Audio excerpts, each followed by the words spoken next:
should be doing it. Fantastic, thank you.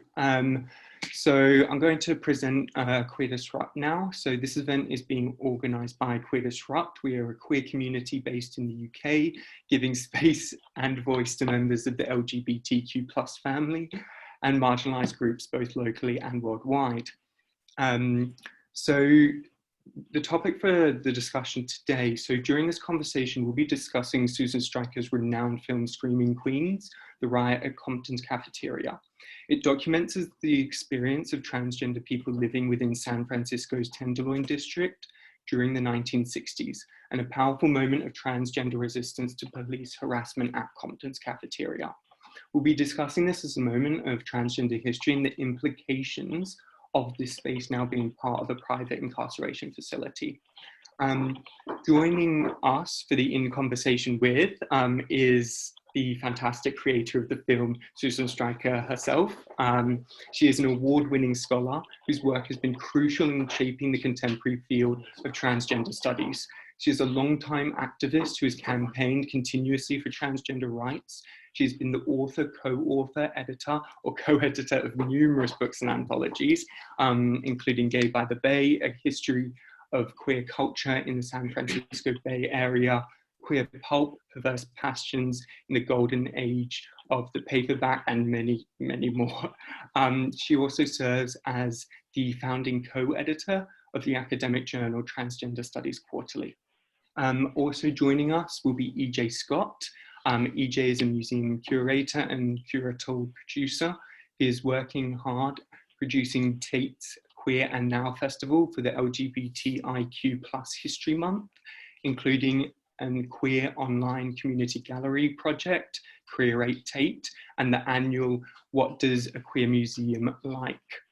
Debate this year on the 4th of February, which is asking what role can queering the museum play in decolonizing it. EJ is the founder and curator of the Museum of Transology that has just been awarded the 2021 Activist and Museum Award by the University of Leicester's Research Centre for Museums and Galleries for its decolonisation and trans collecting project. Also joining us is Nim Ralph. Nim is an activist, educator and writer. They have been instrumental in leadership. They have held instrumental leadership positions within various social justice movements. Nim co-founded Queer, Trans and Intersex People of Colour London, Purple Rain Collective, and are an inaugural member of the Edge Fund. Their experience is rooted in feminist, queer, abolitionist and decolonial analysis, which developed whilst working in and alongside marginalised communities. Again, another panelist joining us is Morgan M. Page. Morgan is a writer, historian, and activist. Most recently, she is the host of the Trans History podcast, One from the Bolts, co-writer of the feature film Framing Agnes, and co-facilitator with Nim of Trans Abolitionist Futures, a reading group for trans people interested in prison abolition. She's based in London. Thank you all for coming, and thank you for listening to my introduction. I can't wait to get started. So quickly now, sorry, not quickly, we now have a response from EJ on the documentary. Thank you very much. Hi, everyone. Thanks for having me. And most importantly, thanks, Susan, for an incredible body of work and all the research that's gone into it. I think that I've watched it a couple of times actually, and there's some really clear issues that are pertinent to us today that are brought up in the film.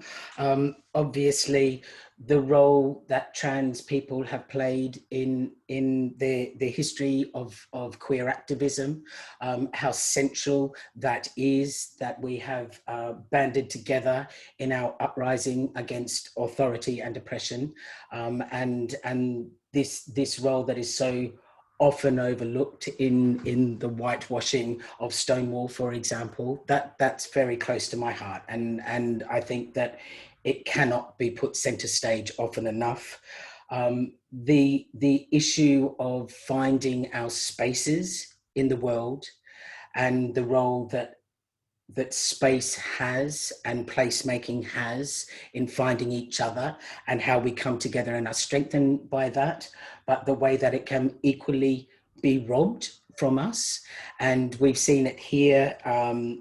I think it speaks to me very much because of what we're seeing, particularly in London, with the, you know, sort of the neoliberalist gentrification of London that is robbing us of spaces that are queer gathering spaces and queer meeting spaces, and within those, the fragility of trans spaces is even more made more hyper vulnerable, and we can see that happening in the 60s here in this film, but it's happening, it's writ large at the moment in so many areas around the world that have been hubs of arts and cultural activism, diversity, and innovation that have been pulled out from under us. And this privatization of space, how is it being privatized? I think in particular, obviously in this instance, we've seen another example of disproportionate policing of our communities, and the fact that this has been, this space that was the cafe now being handed over to these private policing and spaces. I think what the point I really want to make about all of this, I turn to history, and in particular to transcestry, when I'm trying to understand where we fall, where these events fall in the lineage of our transcestry. And this is not relevant, this story from the 60s, this incident from the 60s is not only relevant to us today, this has been going on for 300 years. So if we look back to the 1700s in London, the 18th century, there were, you know, the incredible historian Richard Norton has mapped that there were more queer pubs in London in the 1700s than there are today. And he has traced and mapped that, okay? So they were known as molly houses, and these were spaces that were performative, that had stages in them with trans people on stage. And one of the most popular acts was actually performing the life cycle of a heterosexual person and taking the mickey to the stage where there was a repeat performance of birthing a wooden spoon, right? And going through this process of mimicking and mocking the heteronormativity that led to privilege around the city then. But there were more spaces then. But there's something else that's really important about this period. And it is the fact that prior to the establishment of police in Britain, so as we know it as the Met Police, there was a system called a hue cry, where a bloke took a post on the corner and was in that post once for a year at a time. And they used to call out when they saw an incident, and other guys used to come and apparently defend people.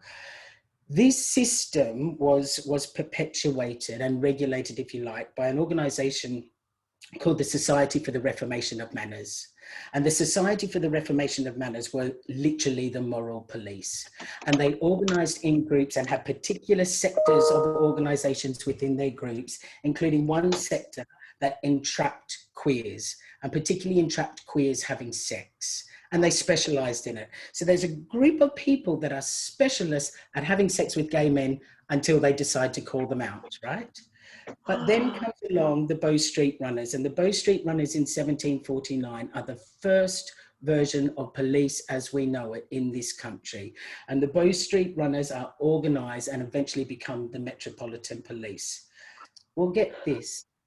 The man that founded the Bow Street Runners, Henry Fielding, also in the 1746, wrote a play called She Husbands. He coined the term she husbands in Britain. So the same man that set up the police is absolutely enthralled with policing trans bodies. This has been going on for 300 years. There has been an over-policing of trans people and our bodies that has been institutionalized for hundreds of years. So this instance, and this is in this country, so this instance in 1966 at this cafeteria doesn't just remain relevant for the 50 years since. This is something that's been going on for centuries. And that really is what this brought up for me, that we need to look at the past and these systems not working against us for all this time. So that's kind of where I'd like to open up the conversation, because I find it just extraordinary. Over to you. Thank you so much for that. I was wondering if Susan would like to carry on from that as well. Sure. EJ, thank you for that that really fascinating background.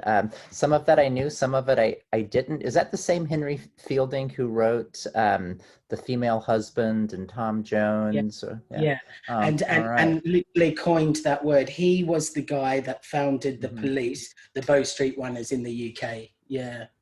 Yeah. And I mean, I will talk about Compton's, but it's like there's the fascinating case of somebody who preferred the name Charles Hamilton, who was outed in the press for having married a woman, and it became a very sensationalistic trial. And Fielding, wrote this really scandalous, completely fabricated, lurid, quasi-pornographic story about Charles Hamilton, who eventually came to the U.S. It wasn't the U.S. at that point; it was still colonial Pennsylvania is where he wound up. But anyway, all of that said, I couldn't agree with you more about the long history of trans people resisting police for, as long as there have been police have been fascinated with trans people and have made their lives vulnerable and from hell, and trans people have resisted in the ways that are available to them. So this film, I've been asked to say just a word about the film for those who hadn't seen it. Hopefully you've seen it. If you haven't and you want to stream it, maybe someone can put this in the chat. ScreamingQueensMovie.com. There's links to places where you can stream the film free. I don't know in whatever part of the world you're in, if there's like capitalism will like give you permission to watch the intellectual property where you physically are, but hopefully you can find a free streaming version on the web. But as EJ said, it's like there was a cafeteria, it was open 24 hours a day, part of a small local chain of cafeterias in the San Francisco Bay Area. This particular location of Gene Compton's cafeteria was in a neighborhood called the Tenderloin, which historically had been a sex work district. It had actually been formally set aside for legal prostitution in the early 20th century. And that, it was just the place where, the cops would allow gambling and prostitution and drug dealing, kind of, if they could kind of get their cut of the action. The Tenderloin was a residential ghetto for a lot of trans people who were surviving through sex work, who would not be allowed to live in other parts of the city, were not allowed to have other kinds of jobs. And so this neighborhood that was, like I said, was kind of like a zone for like recreationally illegal activities for most people, was a residential ghetto for trans people. And this cafeteria was like a, kind of like a clean, well-lighted place for cheap food that was open all night, and particularly for younger people who couldn't get into bars, or for people who were visibly trans who would not be allowed to go into bars because the bar could lose its liquor license for serving, so-called degenerates. That these free places, to enter that didn't have age restrictions were very, very important for community formation, and for just like spaces, living space for people who lived on the streets a lot of the time.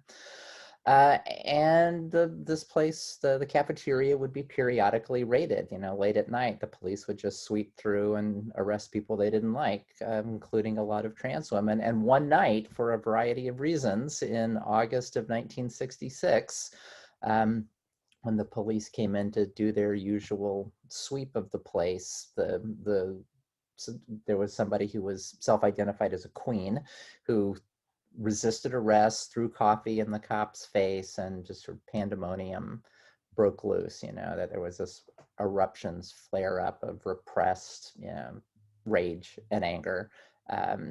And the fighting spilled out into the streets. I think it was a relatively minor event in terms of, like it wasn't as big as Stonewall. It was 3 years earlier than Stonewall.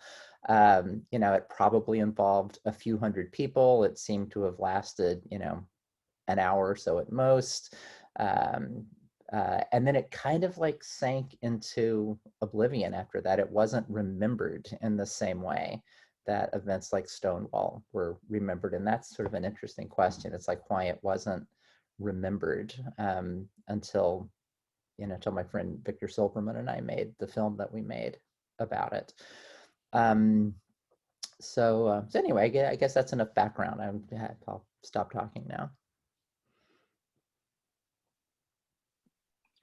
Thank you so much. That was an amazing kind of description of the of what had occurred, and I wanted to kind of move the conversation in a direction of kind of prisons and private incarceration. And this is because kind of in your response during our correspondence together, you had mentioned that actually the site of Compton's cafeteria had become a private incarceration facility operated by, I think it is Geo Group. And I was wondering if you could kind of expand upon this, and hopefully afterwards we can develop the conversation further from there with Morgan and Nim. Yeah. Great.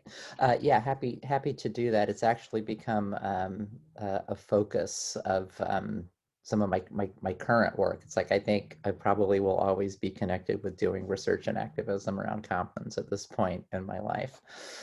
But as you mentioned, it's like that building. If you've seen the film, the Compton's cafeteria was at the ground floor commercial space at the corner of Turk and Taylor Street. But there's a building it's the ground floor of a building that takes up half of the city block there. And that there's a 5-story, what used to be a residential hotel occupying the rest of the building. It used to be called the Highland Hotel.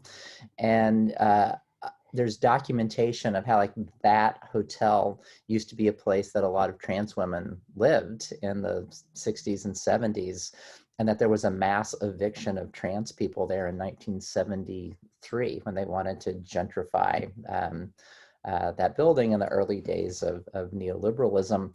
And I haven't pieced together the entire history of that building, but sometime in the 1990s, the building owners leased the hotel to Geo Group, which is one of the world's largest private prison companies. It's like, this is the company that, puts kids in cages on the US border with Mexico. Like they profit off incarceration.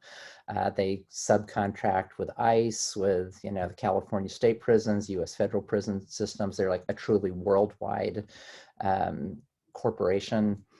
They make, hundreds of millions of dollars a year on, billions of dollars worth of assets. And so they run something, it's called the 111 Taylor Street facility, which, the awning over the building, it says 111 Taylor Street Apartments. It looks like an apartment building. And, there's security in the lobby, but a lot of buildings have security in the lobby.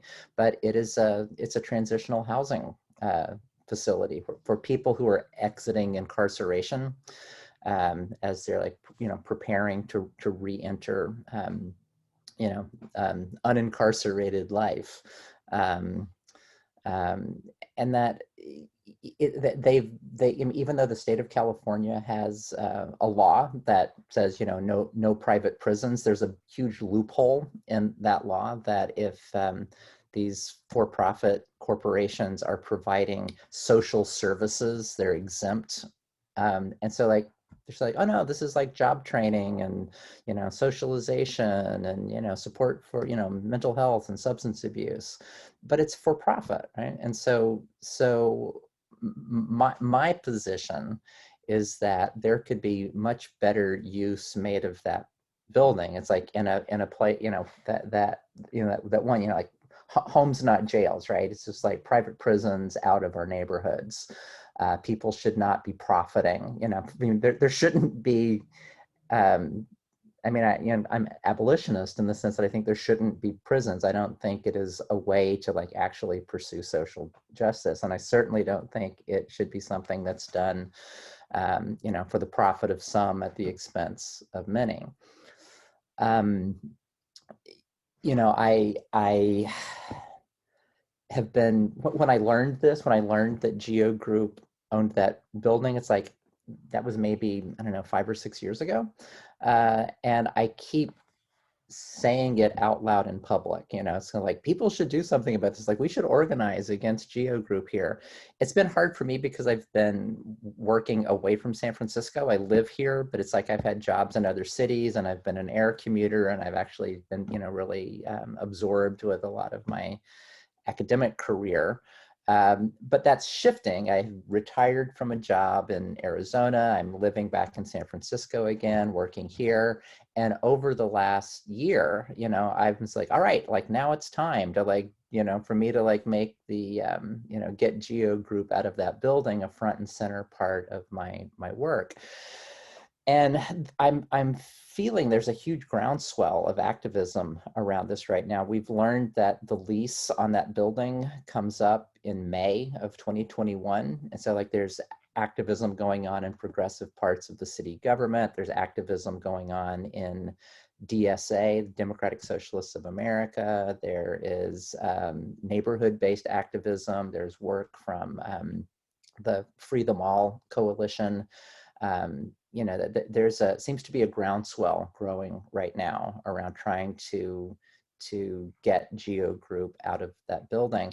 And I actually got a small grant to develop a piece of public-facing scholarship on sexuality, gender, and the built environment. And the project that I proposed for this grant was to think about how the how did I say it? So how like the legacy of trans militancy in the neighborhood can be activated and mobilized in the present for other kinds of social justice needs. And then I've developed a little short article that I'm working to expand called "At the Crossroads of Turk and Taylor," and sort of the hook in it is to say, well, the Turk and Taylor are two streets in San Francisco that physically intersect exactly one time, but the crossroads are something more than a mere intersection. That crossroads is someplace that is more sort of mythopoetically rich, that it is a place to encounter dangerous difference, like this place where many things collide. And so like, I said, like, so what is it that we can see if we attend to the crossroads of Turk and Taylor? And what we see is like, trans lives still not mattering, Black trans lives in particular really not mattering. We still see police violence. We still see for-profit incarceration. We still see poverty, housing displacement, gentrification, lack of access to the means of life. And that how is it that we can take this story of, a bunch of trans women, street kids, gay hustlers, down and out people of, various stripes, basically saying to the police at one point on the night, it was August night, 1966, basically, fuck this shit, we're done, and pushing back. And, it shifted. I mean, it's like it changed, something changed, that if you look in the aftermath of that act of resistance, there was these real, if somewhat subtle, shifts in the way the city of San Francisco responded to trans people. So can we do that again? Can we mobilize that history in a way that, that has a similar kind of effect? It's like, if nothing else, like helping push the corporation out of that building.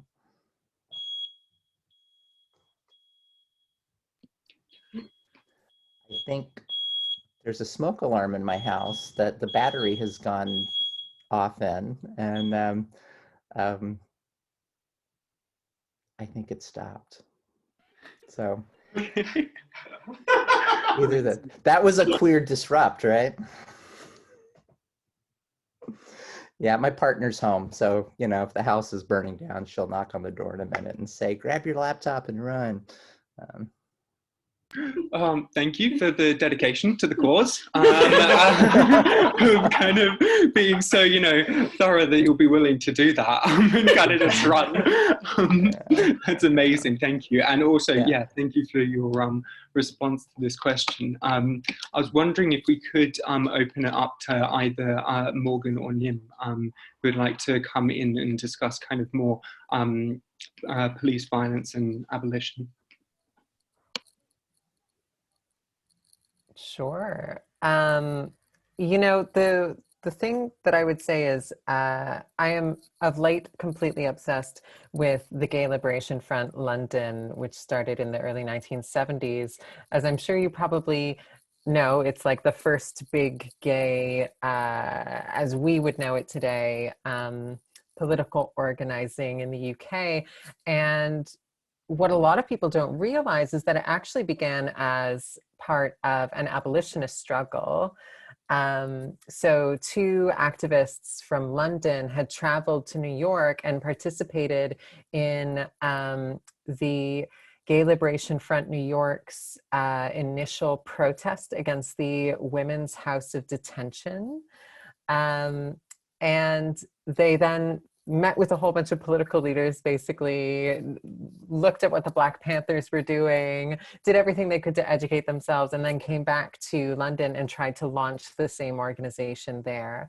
And within a year, they had a working group on the like TVTS working group, so transvestite transsexual working group of the parlance of the time. Remember, it's 1972. And that included people who are still around today, like Rachel Pollack and Roz Caveney, who obviously is quite a legend here in the UK. If you don't know her, get into her. She's like in her 70s now, but a real hoot. And what's so fascinating about them is not only was this sort of the first trans modern activist group in the UK, but they put out this manifesto that basically talked explicitly about the police harassment that they received and how they wanted what we would call today like an intersectional response to the problems of policing, prisons, and violence against women. It's really spectacular. You can Google it online. Maybe I'll drop it in the chat later where it is. But I think about this statement a lot and about how here in the UK, obviously, we're still dealing with a very significant amount of policing of queer and trans lives, particularly for sex workers and for people of color here, as well as an increasingly hostile conversation around trans prisoners. So for those who don't know, the trans prisoner guidelines have been updated in the past year and a half or so after a huge political fallout from a sort of like bad case, basically, where the anti-trans forces have seized upon a particular instance and are now trying really hard to prevent any trans person from being able to be in the prison estate that matches their gender identity. So these conversations are super alive here, but stretch back, I think, all the way, at least to the 70s, if not earlier. I don't know if Nim wants to come in on this one. Sure, yeah. I think this is really interesting to me because I feel, compared to the other three panelists, like a bit of a fraud because I am not a historian. I did do history GCSE though, and I really enjoyed it. I think I come to this more, as all of you three do as well, but I come to this more as a kind of activist now, thinking about what does this mean for me and how I organize. And that absolutely starts with history, which I think all three of you have spoken really powerfully too. And I think that I see that as a really critical issue in the UK right now, is a real lack of political education and history, and knowing our histories, that limits and has demobilized a lot of real on the ground organizing, which I think as trans activists in particular has made it very hard for us to have coordinated responses, and real kind of organized responses to what's been happening in the last 3 to 4 years in particular, but prior to that. And I think understanding why that has happened is really important, and understanding what came before, both here and elsewhere, and massively needs, like, is the foundations of how we find blueprints of what helps us now. I think when we talk about abolition,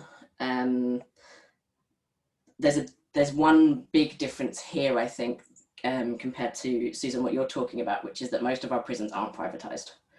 And so it's not that it's not a problem. Most of our immigration services are privatized. Our detention centers mostly are privatized. There is privatization in prisons, but I think if we look at wider abolition, that is the frame that abolitionists in the UK are organizing around, rather than privatization per se, because of that difference. And I think at the heart of it, sorry, I've lost my train of thought a bit. Morgan and I think, as you introduced us, have started a reading group for trans folks around abolition.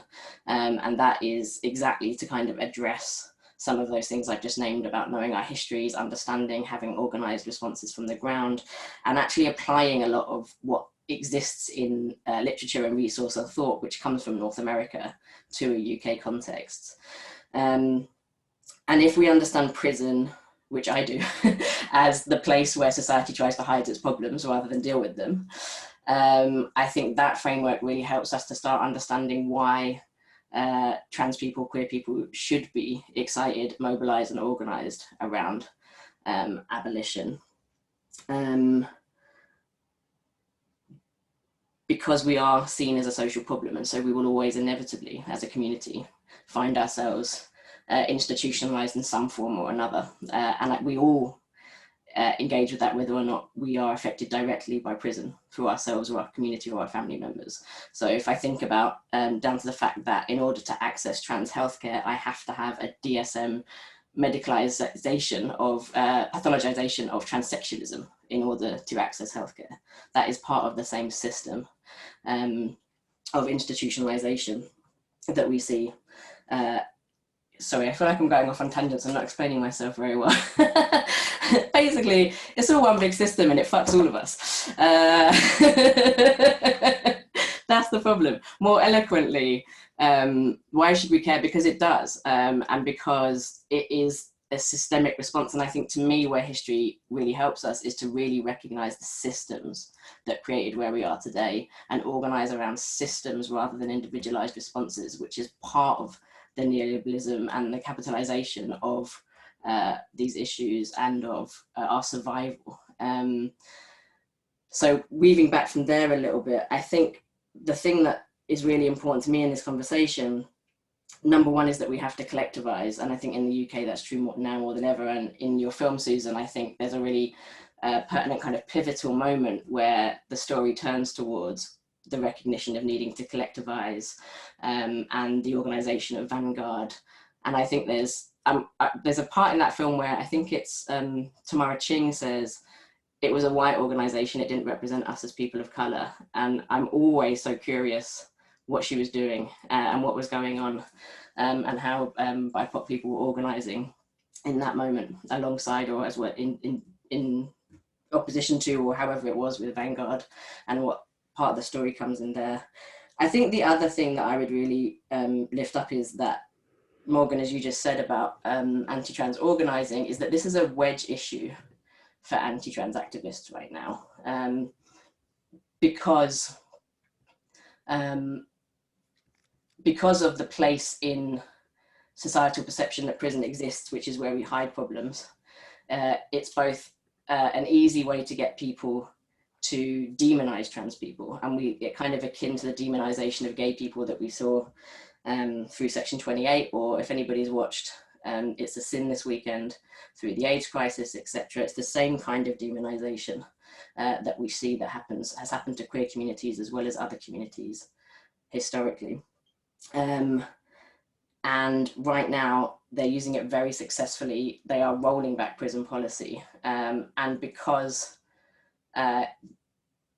we aren't organizing around prisons and around abolition effectively, we're losing a lot of ground there. All of that to say, I also want to lift up that I don't think that we should just care because it affects us. I think we should care because it's wrong.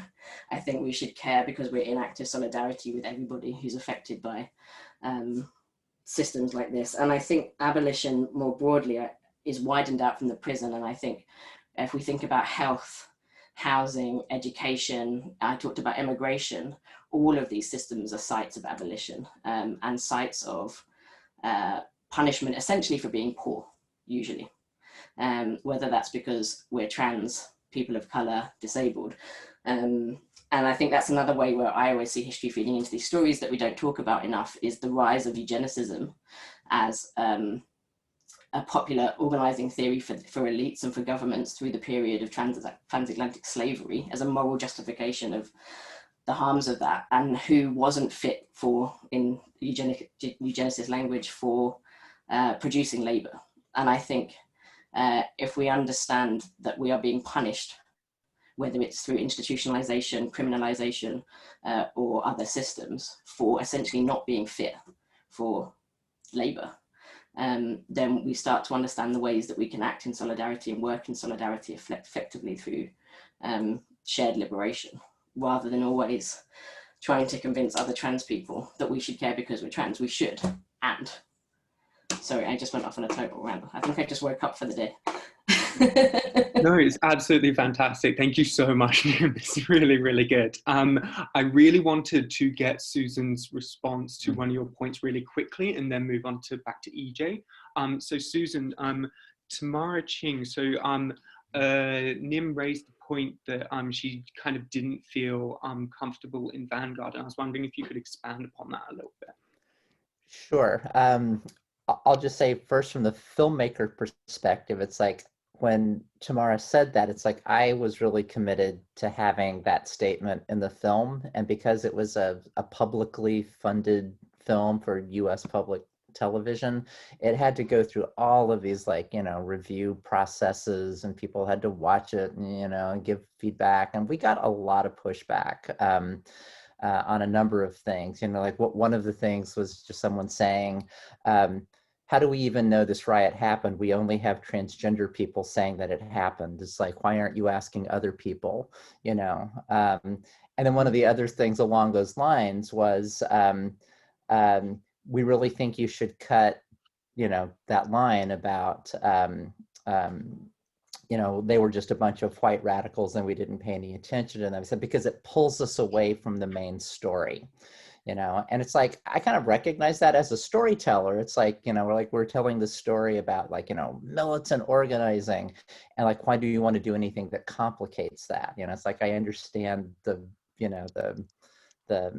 somebody having that objection, but it felt so important to me to actually put in the film. It's like, yes, the way that we are telling the story with our principal narrators is not enough. And I always want to hold that space for at least flagging and gesturing towards, a racially informed perspective, even in a project that, was done mostly by white people. But as to the substantive point, I mean, what was going on there is that Vanguard was a relatively new group. It's like, these are like very young, like mid-teenage people for the most part, who had this sort of different, kind of like countercultural sensibility about, their life on the streets and in the scene, and their gender and their sexuality. And there was something quite brash about them, and that they were also, say, mostly white people. As far as I know, everybody in Vanguard was white. A lot of the trans women of color who would come to Compton's, it's like they were not part of that, kind of radical culturally radical scene. It's like they were living their lives, they were making their money, they were having their dates, they were looking for love, they were, you know, they were living their lives. But uh, they they kind of like they had figured out their ways to survive in that culture. It's like they were all about looking sharp, you know, finding the cute guy, coming into Compton to kind of, as Tamara says, like, this is where we would like show off our dates. It's like, if you had a good date, it's like you wanted him to take you to breakfast or, you know, midnight coffee at Compton's just so your friends would see you. And it was all about, you know, it was all about feeling like, you know, however, you know, messed up the circumstances were in some regards, that it was their space and they knew how to work it. And then you get a bunch of like white radical kids coming in and just kind of like messing up the whole vibe, that drawing attention in a way that brought more police attention. And so, you know, there was this definite, you know, I don't want to call it like old school, new school, but between a younger, more cultural identity politics infused, self-conscious radicalism about minority sexual and gender identities versus people who just happened to be trans, who were, you know, hitting the streets and, you know, trying to like live their best life and didn't politicize it in the same way. So there was, you know, there was definitely, I would say, some white and in some sense like gay male street hustler encroachment onto sex work territories that had historically been territories that were predominantly trans women, with a high percentage of trans women of color.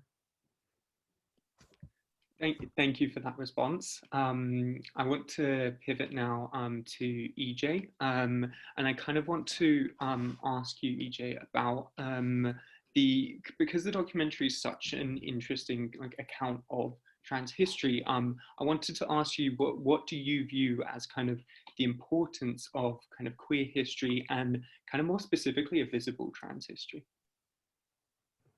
Just like a tiny question, yeah.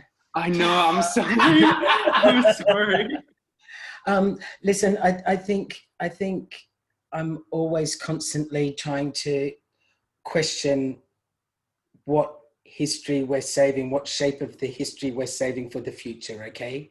You know, in this sort of burst of visibility within institutions like museums, and this you know, Susan, we had the anniversary of the decriminalisation, the 50-year anniversary of decriminalisation of homosexuality in England and Wales in 2017, and it led to this huge, you know, spurt of every museum around the country going, oh, quick, we need some representation, we've done a really shit job at this, let's put on a queer exhibition.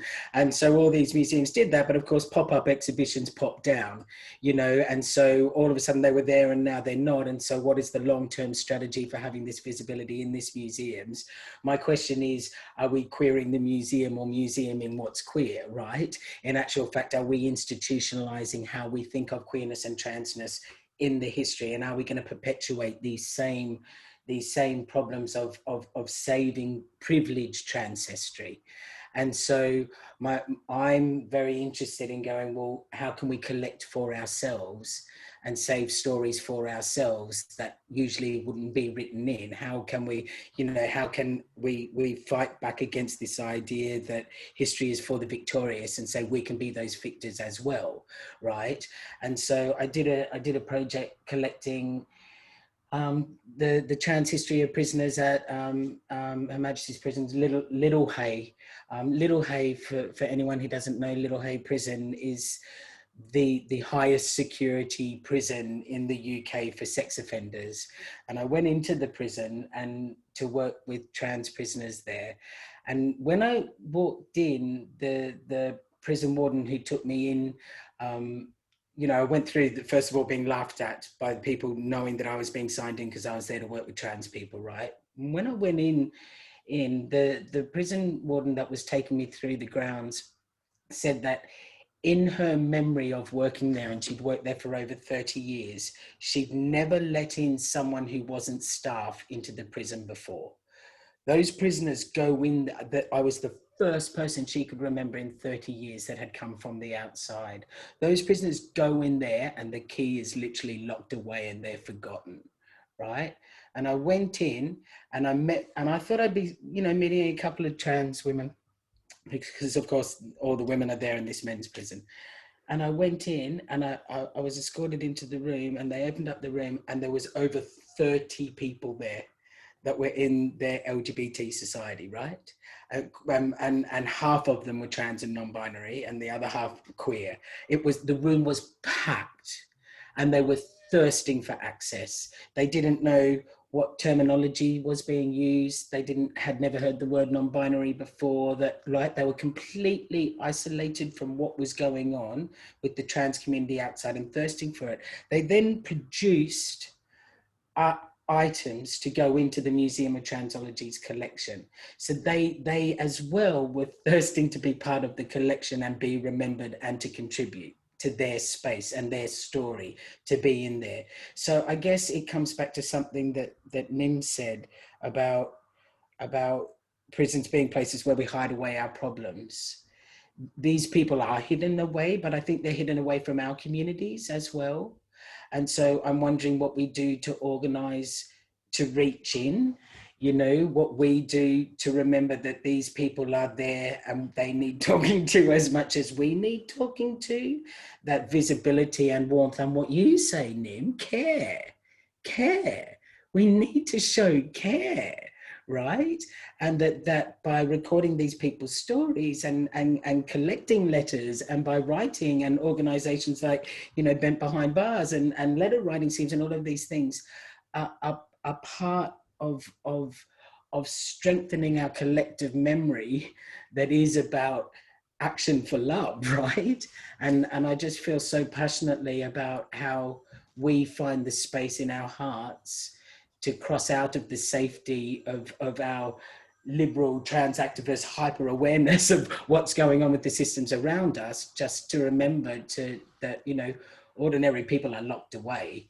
And I think as a community, we have a duty of care to them as well, particularly when we're remembering what history we want to write down and record about our communities. That's my thought on that. Thank you so much. That is a very eloquent answer, and sorry for kind of, I guess, asking you such an intense question. It was so broad, but thank you. That was an amazing response.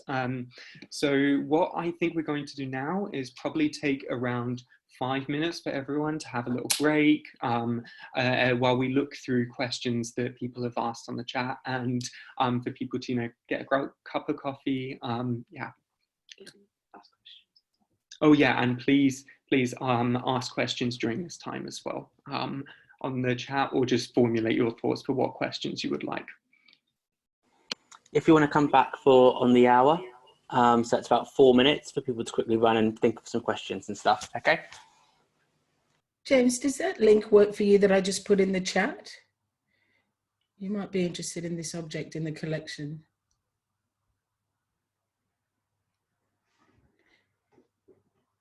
Is that by Sarah Jane Baker? Yeah, it's by Sarah Jane Baker. It's a really nice object for everyone to look at that she contributed. It's on display now at Brighton Museum.